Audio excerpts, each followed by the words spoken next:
Hello students, this for the next class of your investment management subject.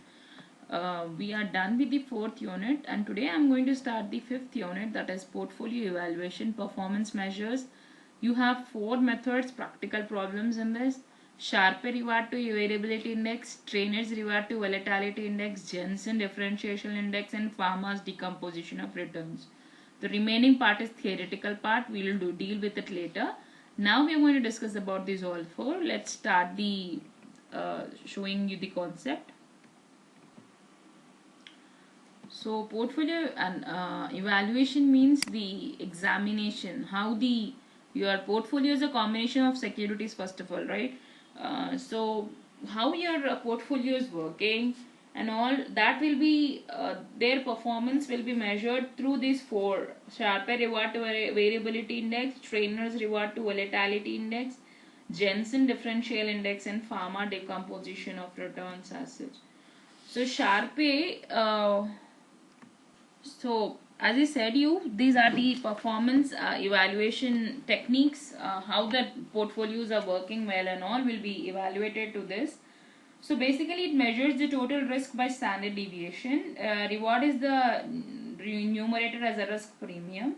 So total risk is in the denominator as standard deviation of its returns being given. We get a measure of portfolio total risk and variability of return in relation to risk premium, which is product of a portfolio manager expertise. So the method adopted by Sharpe is to rank all the portfolios on the basis of evaluation measure ST. So if one portfolio has more ST than another, the first one is better performer as the Sharpe measure. So if you at all you have 3 or 4 what we call portfolios, if one is performing then the other, you are going to rank it accordingly. Okay, so ranking will be done over here in all the four methods. So ST is equal to RP minus RF divided by standard deviation of P is the formula. Your ST is Sharpe index, RP is the return on portfolio, RF is the risk free return, and your standard deviation of P is risk of portfolio as such. So let's do this problem. The rate of return and a risk of 3 growth oriented firms were calculated over the most recent years, recent 5 years, and are listed below. Growth firms return risk. So growth firms, let's take into consideration 3, M and O. Returns are 15%, 13 and 12. Risk is 16, 18 and 11. So rank each of the firm based on their performance. So if risk free rate is 7% as such. So this is the question where you have been given return, that is nothing but, if you see this formula, your return is nothing but RP, return on portfolio. Risk is nothing but your return on risk on portfolio, that is the denominator one. And you see this, when you see this risk free rate, it is 7%. So in all the cases you have to take 7% in 3 portfolios. So I hope it is clear to all of you. Accordingly you need to rank them. So let's start doing this problem. Let's take down the information. So this one. So let's write down the information first of all. The portfolios are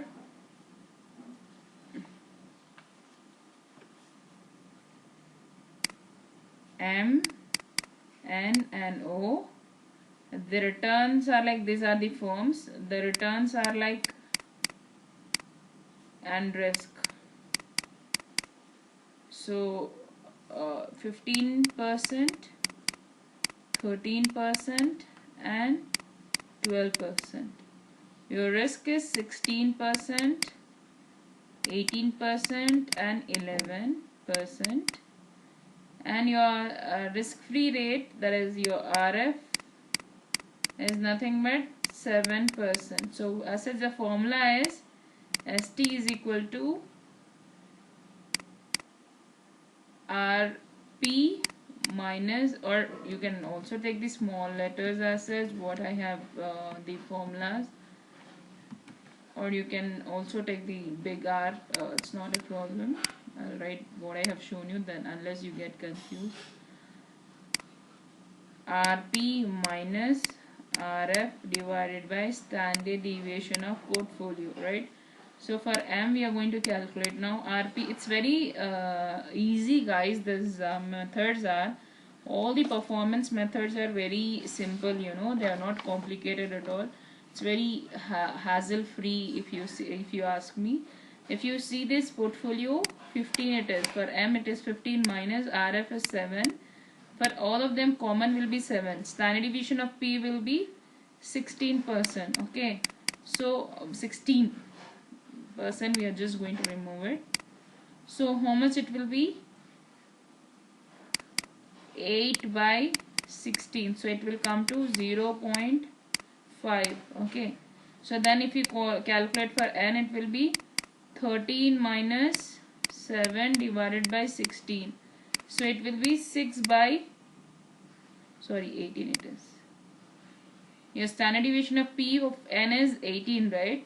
So divided by 18, 6 by 18 will be coming to 0.333. Now for O, it is 12 minus 7 divided by 11. 7 same, 12 is your returns, 11 is your risk. So over here 5 by 11. So it will be 0.455. Now if you rank which is the top one, if you say this is the one which is giving more returns, more performance, it's has the M portfolio has performed more than the other. If you see this is the first one. You're going to rank it. Now you're going to rank them according to Sharpe method.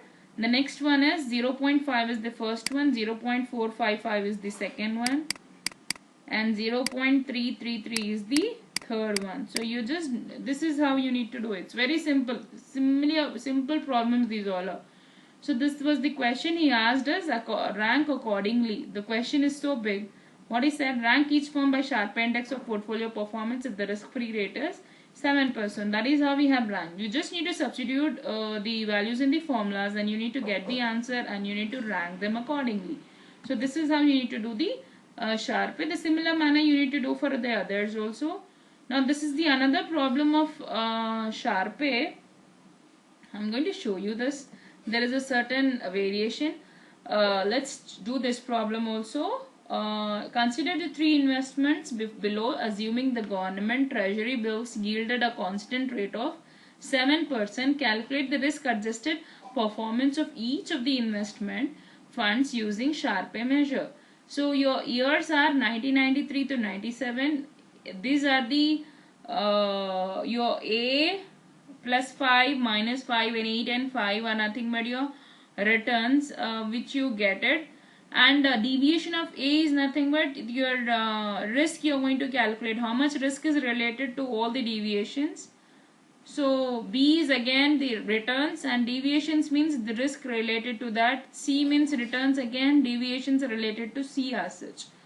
So let's do this problem also. There is a certain criteria for doing this problem. I'm going to show you that.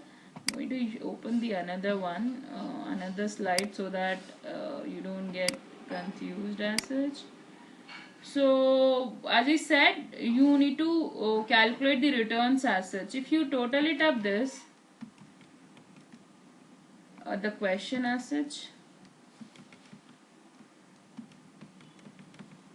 yeah, we are going to take down the entire question. These are the returns. If you add 5, I'm just going to write down, then it would be better so that you'll understand. Again, I need to write it down. Going back, in fact, is better writing down. So the years are from 1993 to 97.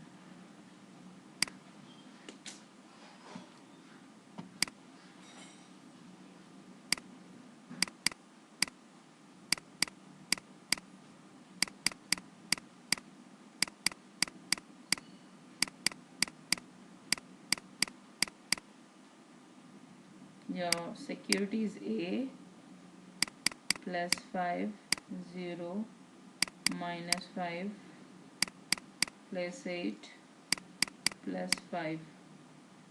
Your deviation of A is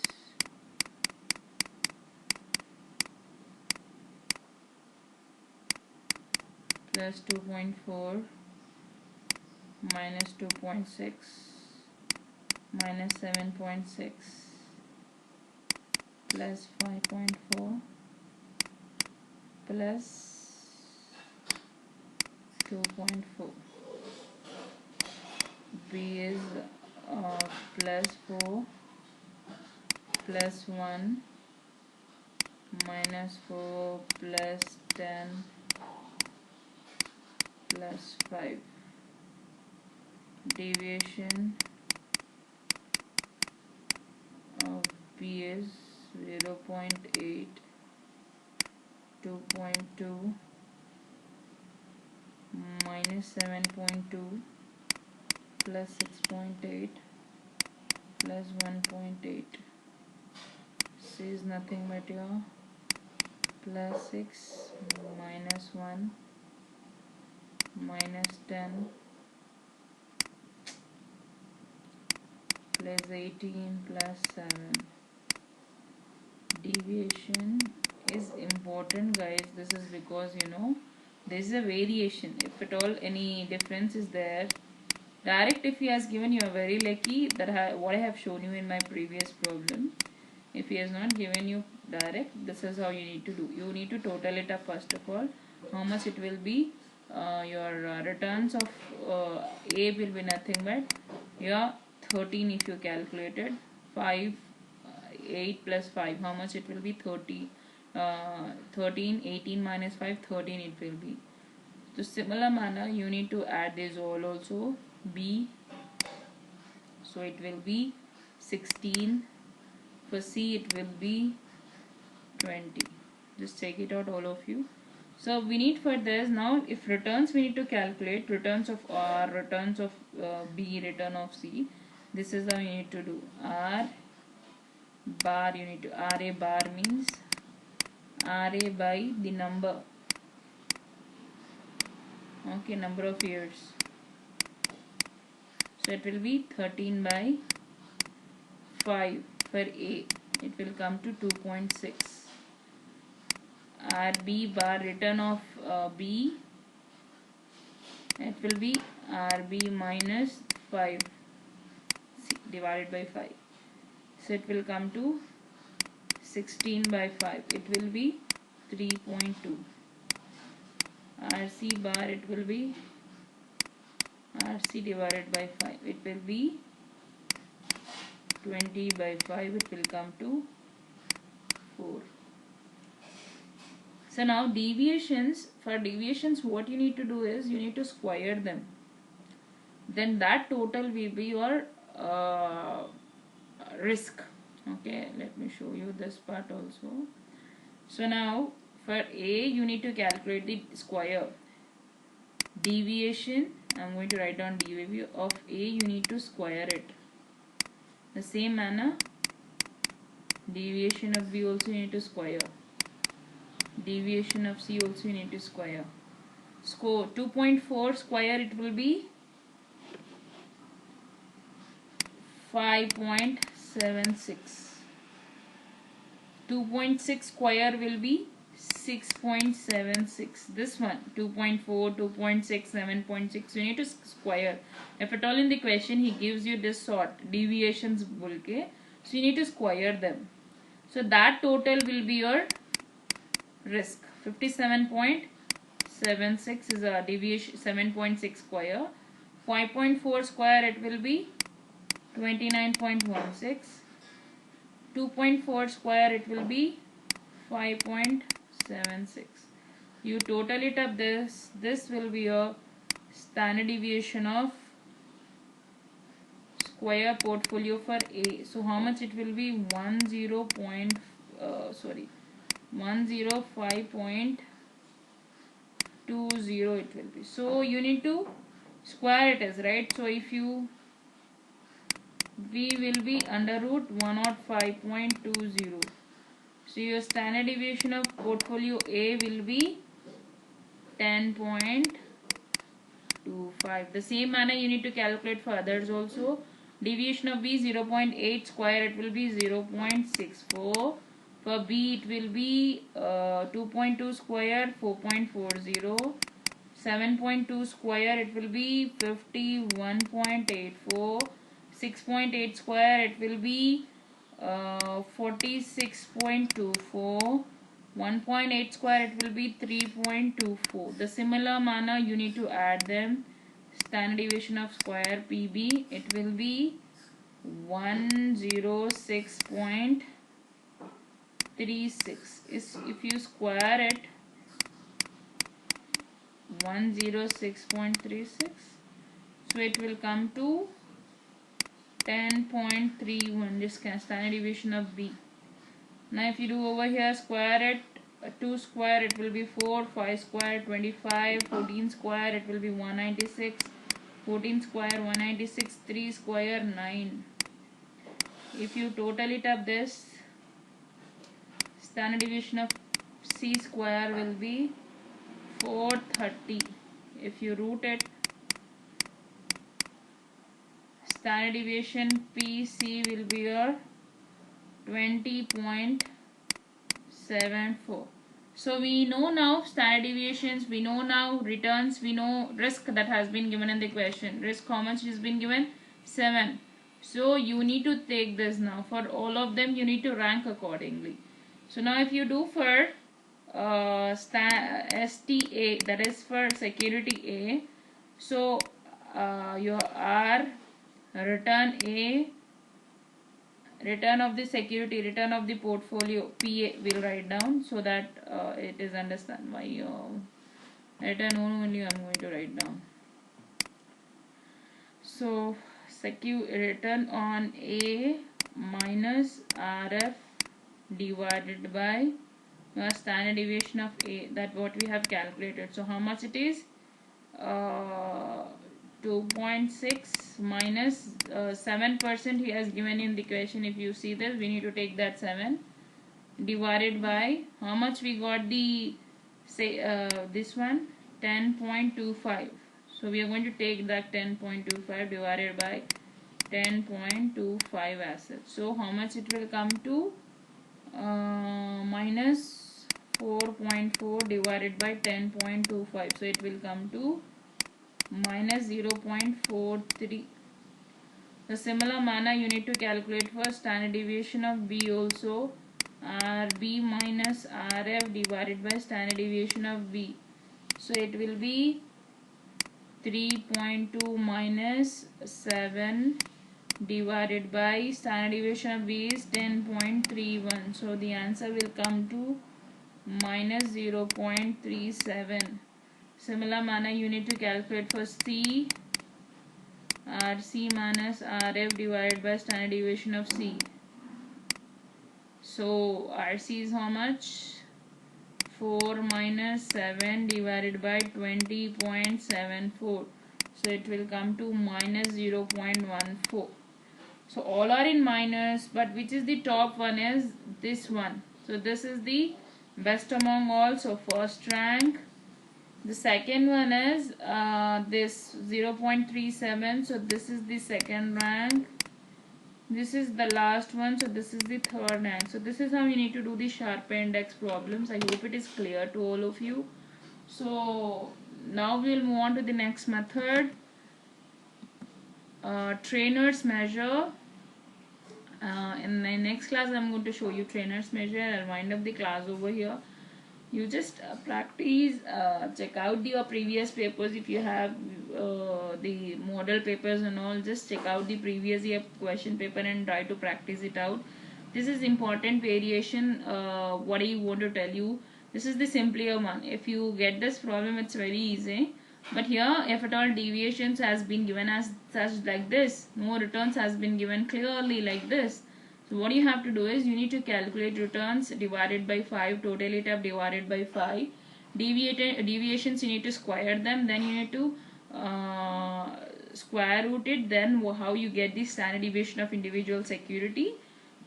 By placing like this, you get this RA divided if you do it, individual if you do, rank them accordingly. This is how Sharpe index will be done as such. I hope it is clear to all of you. Sharpe is basically SP. I have written ST, not a problem as such. So I'll wind up the class over here. In my next class I'm going to explain you regarding the trainer's measure. See all of you guys. Bye all of you.